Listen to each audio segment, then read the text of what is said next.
Human Toys est né il y a... Human Toys est né 2 fois. Ouais, hein, c'est une renaissance. Hein. Oui. Avec changement de sexe, entre deux. Puisque moi, dans l'occurrence. Lui, en l'occurrence. Pas moi.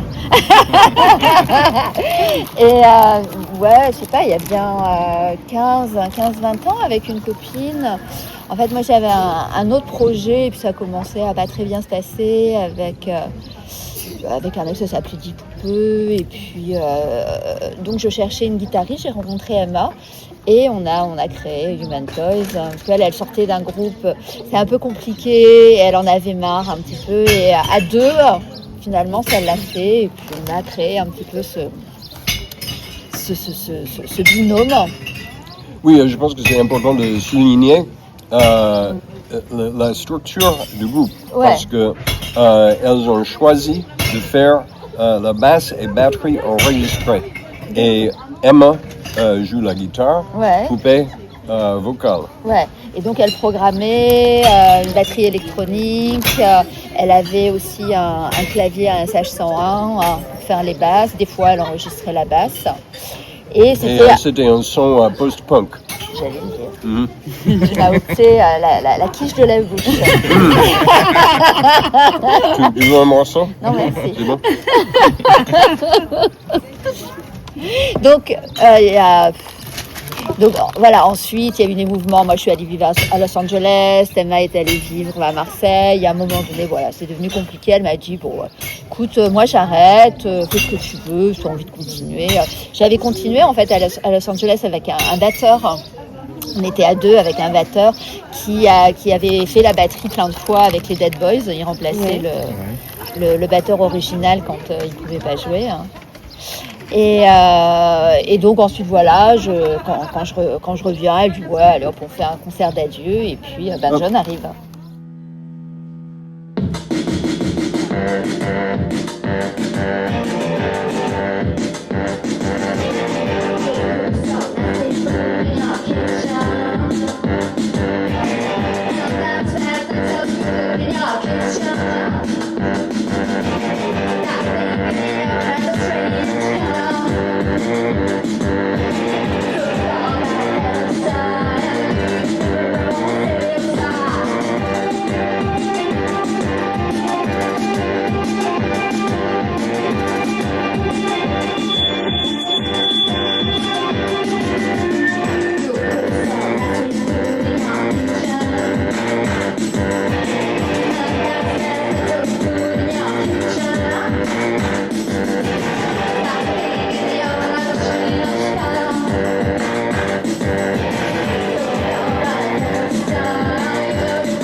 demandé à John, baby, do you want to come? Tu as dit que Emma est partie à Marseille. Oui, bien sûr. Mm-hmm. Oui. Okay. Et donc, John, il a dit... And I said, hell yeah. Mais j'ai dit, le truc est que je suis punk et tu as un groupe post-punk. Et du coup, si ça ne te dérange pas de faire un groupe punk, on y va. Yeah. Et comme c'est français, je peux dire fuck yeah. Yeah. J'ai été censurée la dernière fois. Et du coup, après quelques essais, au contraire, nous avons décidé de garder la structure un peu bizarre du groupe en duo avec les backing tracks enregistrés. Mais avec un son punk par rapport à avant. Avant, on peut parler de vos inspirations avec Emma, c'était... Le Tigre, aussi pas mal de groupes du label DHR, Atari Teenage Riot, Wake Arthur, voilà, des choses un petit peu comme ça. Oui, Atari hein. Teenage Riot, par exemple, oui, tout à fait. Et du coup, j'avais juste envie d'un son punk, comme si on avait un batteur punk et un bassiste punk. Et c'est tout, pas pour avoir un son mécanique, électronique, oui. Artificiel. Donc, c'était un vrai défi. J'ai appris MIDI et j'ai commencé à programmer des choses en MIDI et composer des morceaux. C'était difficile. Au début, c'était pas super. J'estime qu'aujourd'hui, 6 ou 7 ans plus tard, c'est mieux. Et j'ai même eu des retours des vrais batteurs qui disent que c'est pas mal. C'est pas aussi que c'est bien. Super, ils disent. Bon, c'est pas aussi bien qu'un vrai batteur. Bah, ils vont pas dire ça. Hein. Oui, c'est du suicide. Ils n'ont pas envie de perdre leur travail. Bah, voilà. Mais je fais de mon mieux et aujourd'hui c'est mieux qu'avant et c'est l'essentiel et je suis content d'avoir entamé ce projet un peu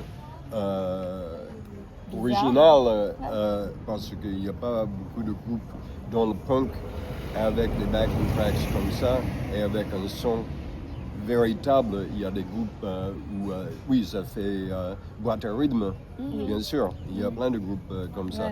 L'idée serait plutôt comme quand Suicide d'utiliser un Revox en fait. Voilà. Sauf que c'est un Revox moderne et on a un Tascam qui est hyper fiable et voilà, qui envoie la sauce. Voilà, donc nous voilà, au fur et à mesure, j'ai composé plein de nouveautés. Nous avons du coup, au fur et à mesure, laissé de côté les morceaux du premier Human Toys et maintenant nous avons notre propre identité. Et bon, c'est moi qui compose, mais c'est Poupée souvent qui inspire les morceaux. J'ai besoin d'inspiration, des idées, des concepts et parfois elle arrive avec une très bonne idée et je dis ah oui, il y a peut-être un morceau autour de ça et nous discutons et comment dire, je pose des questions, je réfléchis et voilà. Pour Emma Peel, on s'est regardé plein d'épisodes. C'était chouette. Tu as parlé des origines d'Emma Peel? Non. C'est un bon exemple parce qu'elle m'a raconté. Je lui ai raconté en fait, voilà, quand j'étais petite, la télévision française, tout ça, l'image des femmes. Oui, ma mère plutôt soumise, un père un peu autoritaire, tout ça. Et un jour, je vois Emma Peel et je fais oh, waouh, les femmes, elles peuvent être comme ça. Voilà, moi je veux être comme ça quand je serai grande. Et du coup, à la maison, elle m'a raconté cette anecdote de sa jeunesse et j'ai dit ça peut faire un morceau. Et j'ai posé d'autres questions. Nous avons regardé ensemble quelques épisodes de Chapeau Melon. Et pâtes de cuir. Et après, je l'ai laissé fermenter un peu. Et voilà. Et plein de femmes, en fait, se reconnaissent là-dedans, parce que, évidemment, Elles ont aussi regardé ça.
Pourquoi ce nom? Human Toy, ça vient d'une... Bon, avec Emma, on avait envie d'un truc un petit peu girly, mais amusant et avec une connotation un petit peu sexuellement affirmée. Et voilà, on avait pensé à plein de choses comme Bimbo's Dildo, des choses comme ça. Et un soir, j'écoute un morceau de Coil. Et dans ce morceau, il y a Let Me Be Your Human Toy. Et je fais, oh, trop bien, Human Toy. Voilà.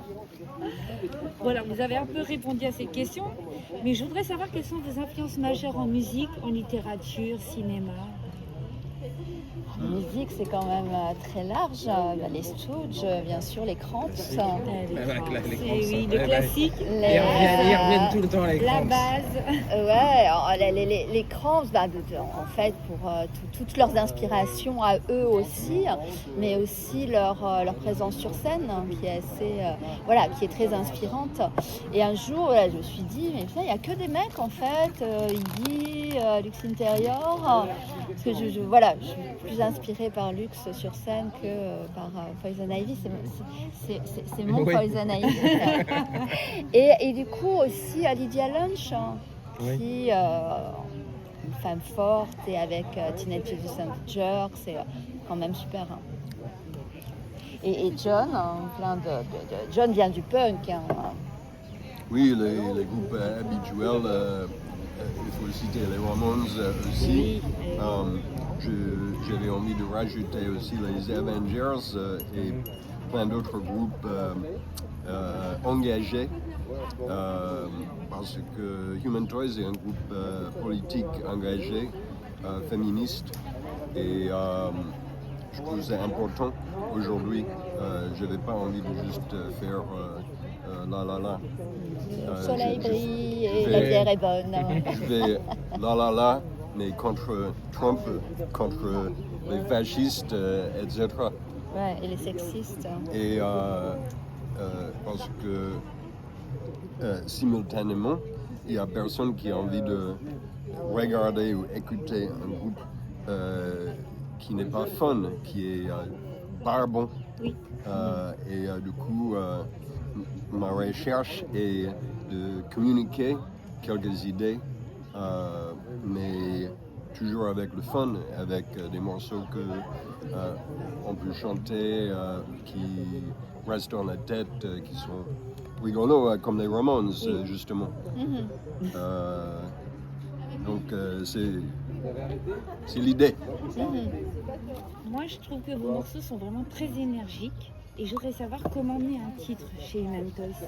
Vous avez aussi un peu répondu, mais comment vous vient l'inspiration autre que parce que vous venez de nous expliquer? je pense en général, voilà, tu cherches un thème. Un jour, par exemple, il y a notre copain japonais qui a joué avant-hier, là, Alco De Gurutieni. À chaque fois, il lui arrive des trucs en tournée, mais c'est juste pas possible, quoi. Et un jour, je sais plus ce qui lui était arrivé. Ah oui, un jour d'ailleurs, on lui trouve une date à la Pointe Lafayette. On lui en avait trouvé deux ou trois. Et là, à la Pointe Lafayette, je vois les messages de l'organisateur qui fait « Ça va, Alco ?» Et en fait, il est arrivé le lendemain. Ben voilà, des choses comme ça. Il s'était trompé de date ? Ouais. Des fois, il dit il faudrait que les loups viennent sur mon corps et me dévorent. Ben voilà. En fait, justement, oui, bon, pour une chose, il vit dans un autre univers que nous. Il lui arrive des problèmes. Quel est le mot il y a un autre mot pour problème. Ouais, des mauvaises aventures. Je vois ce que tu veux dire, mais ça ne vient pas. Des choses comme ça, tout le temps. Et du coup, en ce cas, il nous contacte après, il dit désolé, j'ai loupé le show à la Pointe Lafayette et je mérite d'être découpé en morceaux et donné à manger aux chiens sauvages. Et là, c'était l'inspiration pour le morceau. J'ai brodé légèrement ce qu'il a dit. Et je ne sais pas si vous avez vu, il y a une vidéo qui va avec ce morceau. Bon, c'est un cartoon en fait. Regardez sur YouTube. Il y a une copine qui a fait une animation d'enfer qui montre parfaitement ça lui ressemble, l'action de ce morceau. Comme de gouttes d'eau. Et du coup, oui, alcool. Mais là, bon, c'est un autre exemple d'origine de morceau. Oui, une autre fois, je lui raconte que les premiers concerts qu'on fait avec Emma, on arrive avec nos copains et par exemple à la Flèche d'Or, le mec, il nous parle pas. Toutes les deux, il parle à nos mecs. Ils sont pas dans le groupe. Mais à nous, il nous adresse pas la parole. Donc voilà. Il a fait un morceau qui s'appelle I'm the Band. Elle m'a raconté cette anecdote et j'ai écrit après avoir... aussi, elle m'a raconté d'autres anecdotes similaires, sexistes, dans le punk. C'est question de sexisme dans le punk. Et du coup, ce morceau, I'm in the Band, parle des aventures. Quand on est une fille dans un groupe. Dans un groupe, j'imagine.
votre métier de psychologue inspire vos chansons ou quelques chansons? Pas vraiment. Pas vraiment, non. Non, d'autant que c'est John qui écrit les morceaux, enfin qui les compose et du coup qui fait les paroles en même temps. Hein. Donc je dirais non, pas vraiment. Non, c'est plutôt un exutoire. Où on oublie le métier. Bon, c'est pas que j'ai besoin de l'oublier, mais en tout cas c'est autre chose. C'est autre chose. Une espèce d'énergie autre. Je vais rebondir dessus. Pouvez-vous nous parler du livre Le Patient Cannibale? Un tout petit peu. Ouais, c'est vrai que j'ai suivi pendant... Je suis toujours d'ailleurs, hein, depuis plus de 10 ans, un patient qui s'est livré à des actes de cannibalisme. C'est quand même assez rare. Hein. Et voilà, à un moment donné, je me suis dit, il faut que j'en fasse quelque chose, parce que ça permet moi aussi d'évoluer avec ça hein, et de partager. Hein. De partager ça. Alors au début, je pensais avec des professionnels. Et dans le milieu du rock'n'roll, j'ai rencontré une éditrice indépendante comme ça, qui m'avait vue à 7 avec l'autre formation et qui a dit mais génial. Donc on a fait un synopsis, elle est allée le proposer à des grandes maisons d'édition et le projet était né. Alors au début, elle me dit mais il faudrait que tu parles aussi de toi. Je fais non, moi je parle pas de moi. Elle fait mais comme de sang-froid, de capotis. Et je fais bon, ok. Mais comme ça, quoi, à la première personne, mais voilà. Quelle est la pire ou la meilleure anecdote de concert que vous ayez vécue? Jamais comme Alco, heureusement. Non. Alors, bon, il y a cette fois où on a joué à Glasgow, où oui. c'est vrai qu'on a l'habitude de mettre le feu aux térébines, mais on prévient jamais à l'avance parce que souvent, de toute façon, ce serait non. Hein. Oui, bah oui. Mais maintenant, ça commence à savoir. Oui. Donc, et j'ai envie juste faire une petite pause et dire que toutefois, même s'il y a quelques numéros habituels comme ça, nous aimons la spontanéité sur scène. Il y a des groupes, parfois tu vois un groupe 2 fois, 3 fois, c'est toujours exactement la même chose. Et nous préférons la spontanéité, d'être inspiré par la salle, ce qui se passe, autre chose. Ouais, il y a des petits trucs à certains moments, comme le moment où, voilà, avant l'attaque de zombies, je mets le feu au télévisé, voilà. et donc à Glasgow, on commence à mettre le feu et on n'entend plus rien. Puisque, bien sûr, on a les backing tracks. Et puis, surtout, les gens s'en vont. Et le temps de comprendre, et on se fait non, don't go. Donc je monte sur l'ampli basse et je fais I'm gonna do a striptease. Et John il commence avec un morceau de Linktree, avec Rumble de Linktree. Je fais don't leave. Non, il partait quand même. Et c'est le type qui a priori nous détestait. Je sais pas pourquoi. Le barman qui est allé couper le son. Et pendant tout notre concert, il paraît qu'il n'a pas arrêté de dire posers, they are posers. Et ensuite, vous comprenez poseurs, c'est la même chose en français. C'est comme en français, vous êtes des poseurs. Okay. Pas vrai, des fakes. Des faux, oui. Des faux.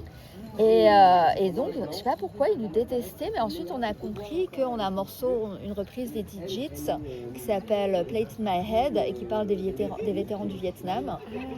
Et il est allé vers John en disant ouais, toi t'as fait la guerre. Il a compris qu'il avait un oncle vétéran et le mec, pourtant parle anglais, n'a rien pigé parce que c'est plutôt un morceau très empathique avec les vétérans du Vietnam. Tout à fait. Et je lui ai expliqué, il n'avait pas envie de m'écouter. Non, il était buté dans son idée. Mais, il nous a détestés, tout simplement. Oui, figurez-vous, nous n'avons pas un morceau qui critique les vétérans. C'est un morceau qui explique comment les vétérans sont les victimes de la guerre. Et d'un système absolument affreux. Et ça recommence depuis 12 heures avec Donald Trump en Iran. Parce que le morceau justement c'est sur un SDF qui est vétérans de la guerre en Irak, je crois. Pardon, non, Vietnam. Non, parce que le morceau est des années 90. Mais en fait, aux États-Unis, il y a 2 vagues de SDF. Il y a les SDF de Vietnam et ensuite les SDF, malheureusement, de la guerre d'Irak. C'est horrible. Et du coup, bref, le morceau est très empathique aux vétérans, mais montre que la société les a exploités et ensuite les a laissés pour compte, là, dans la rue. Ouais, sur le trottoir. Donc voilà, ça c'était. Mais maintenant on en rigole. Oui, et du coup, ce type, ensuite, il a coupé le son, il a pris mon sans-fil pour la guitare parce que je continuais à jouer Lecrae parce que mon ampli était toujours allumé et il hurlait, il nous a poussés dehors. Ah oui, et quand j'étais sur l'ampli, ah non, now there's gonna be nudity. C'est not yet. Attendez les gars, bientôt. C'était surréaliste. Après, il a jeté mon sans-fil dans le caniveau, il l'a cassé, etc. Ouais, c'était juste pas possible. Ouais, donc, c'était pas amusant sur le moment. Nous sommes allés tous au bar pour boire les coups. Et ce qui m'a sidéré, c'est combien les gens étaient servis. Enfin, moi, j'aurais dit, non, je vais payer, moi je reste. Oui. Enfin, ça me plaît, alors je reste. Ouais. Il a raconté, en fait, ensuite qu'il y avait un feu gigantesque, pas vrai. Voilà. Puis il se dit, sinon, j'aurais plus de cheveux depuis. Oui, puis bon... Ouais. Vous avez des notions de sécurité aussi. Oui, donc...